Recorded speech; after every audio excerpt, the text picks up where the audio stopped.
Spotify is the world's most used audio streaming platform. However, the company is still making losses.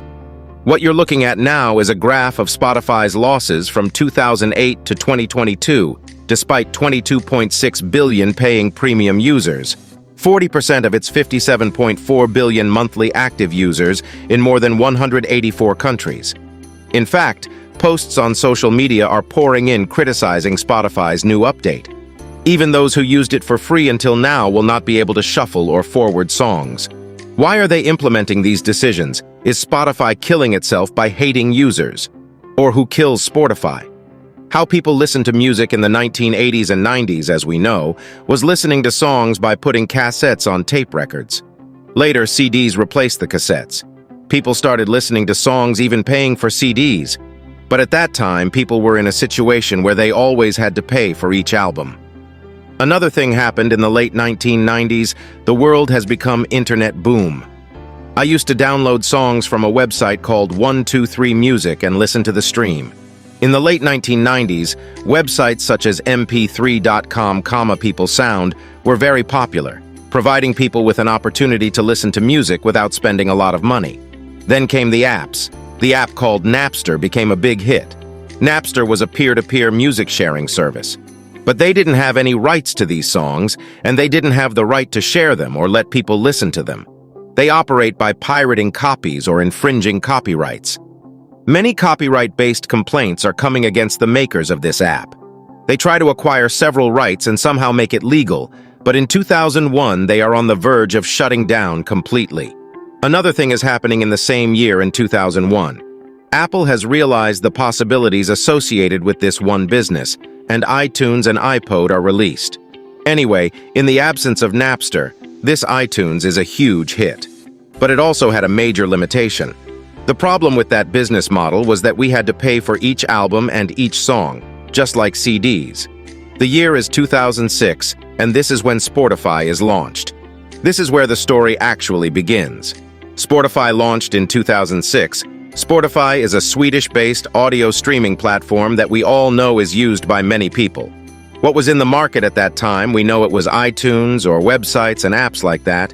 Users often had to pay for each album and song to listen to it. So what is the big problem in the market? They know there is no chance for people to listen and enjoy music for free. Spotify sees that as an opportunity there, so they are entering the market with a huge potential. That was the freemium model. Give people a chance to listen to music for free. This is called the hole and hook model in business. We know that businesses succeed when they accurately study a problem in the market and come up with a suitable solution. People can listen to songs for free, but there is also a premium model or paid model. Paid users will have a slightly better user experience. Those who pay will have more privileges. That's how our market works. In any case, Spotify is putting forward a model that did not exist in the market until then, or was not a hit. But can an app just show songs and podcasts for free? Of course not. It needs to be paid for, or convince publishers and music rights holders to bring them to the app or service and then negotiate deals.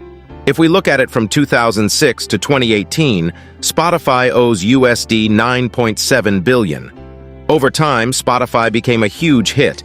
Even when we are in the car, we often use Spotify to listen to songs because of the fact that they introduced the freemium model. Many people take the premium model while listening to the ad over and over again so that they generate income as well. But if we look at the figures from 2008 to 2022, Spotify has not turned a profit even in a single year. They are a company that is constantly making losses. If you look at this figure for 2017, they recorded a loss of 12.35 million euros. Why is it that Spotify is such a hit all over the world and one of the most used audio streaming platform that people are using, but every year Spotify is losing money? To understand what has caused them to change their methods and decisions now, it is imperative that we understand Spotify revenue models and the issues they face. Advertisements before and after songs and podcasts were a source of income for them. But despite allowing outside advertisements in this way, they were not able to even pay the artists. We know that even a company is running a YouTube channel, and if there are only a few staffs, we can't run that YouTube channel just by advertising. We know we have to pay the rent, we have to pay the staff, and these are the biggest problems that people like me face. So I told my case only as an example. As far as a multinational company is concerned, they have a lot of expenses, and when such advertisements are not able to meet those expenses, what did they do? Other advertisements were avoided as much as possible, and only their advertisements were heard. Why were their ads motivating people to take up paid subscriptions? Its features and all said and done, often making free users a bit annoyed. They kept pushing people to take up paid subscriptions because that was the only way they wanted to stay afloat. Later, it was seen that their strategy was a great success. There has been a huge increase in the number of subscriptions, and this subscription is not the people who subscribe for free. Among the paid subscribers, the number of such people has increased significantly, and the number of premium users has also increased. If we look at it today, 40% of the total regular users of Spotify are paid users. But Spotify still didn't reach profit. Do you know what the reason is? Spotify was not the only one in the market at that time. Tech giants Google and YouTube Music have also stepped up. If you look at Apple, you have Apple Music. And if you look at Amazon, you have Amazon Prime Music. All its offers.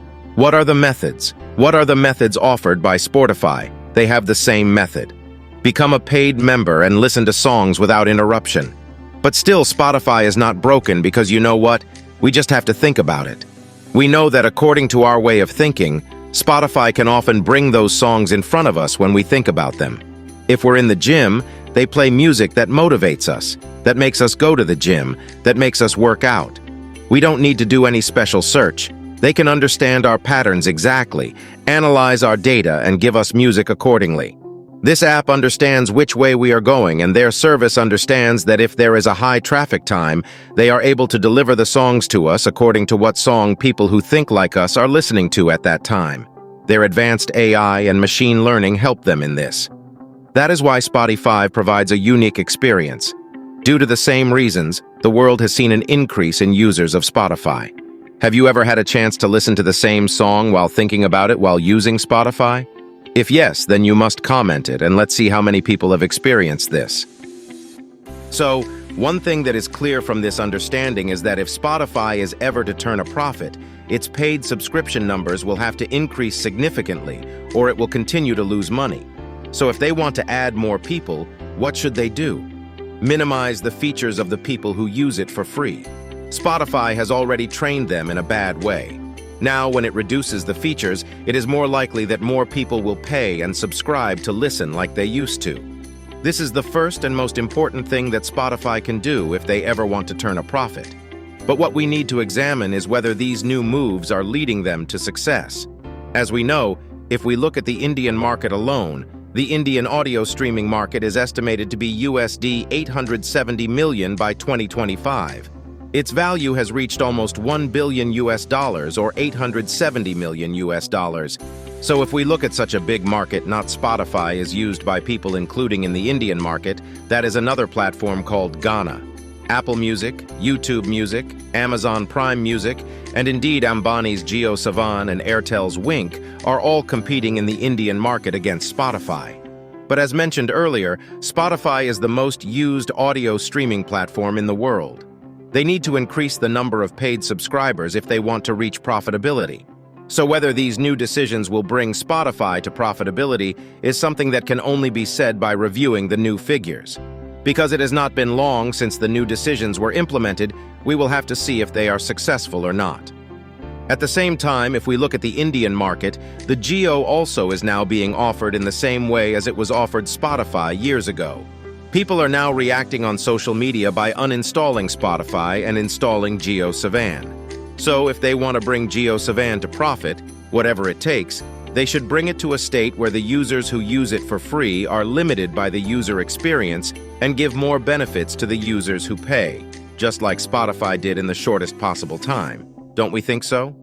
But whether you look at Jio or Airtel, they have other services, which means they are a telecom company. As we know about Jio itself, Jio Savan can be used for free after doing special Jio recharges. Perhaps an audio streaming platform is fully functional and needs to generate paying users in order to turn a profit. But if this service is run by companies that can grow in parallel with other companies, for example like Jio, Airtel, Amazon, Apple, Google, etc., when they do such things, if they provide it in a way that people can easily use it, then they can make a profit. That is why it is now suspected that Spotify's new decisions may lead to their demise. So to sum things up, Spotify is a loss-making company for a long time, and it is their need to turn that company into profit. As part of that, new decisions have been made by them. But for an audio streaming platform of any company, if it wants to turn a profit, it's imperative to increase the number of paying users that use it. So what do you feel in your mind now that you have clearly understood all these things and methods? Will these new decisions by Spotify spell their doom? Will Ambani, Google, and Airtel all be able to capture this market? Who will win this race outright? Whatever your opinion is, write it in the comment. I strongly believe that you like this video. Share this video for friends. This is Third Eye, signing off.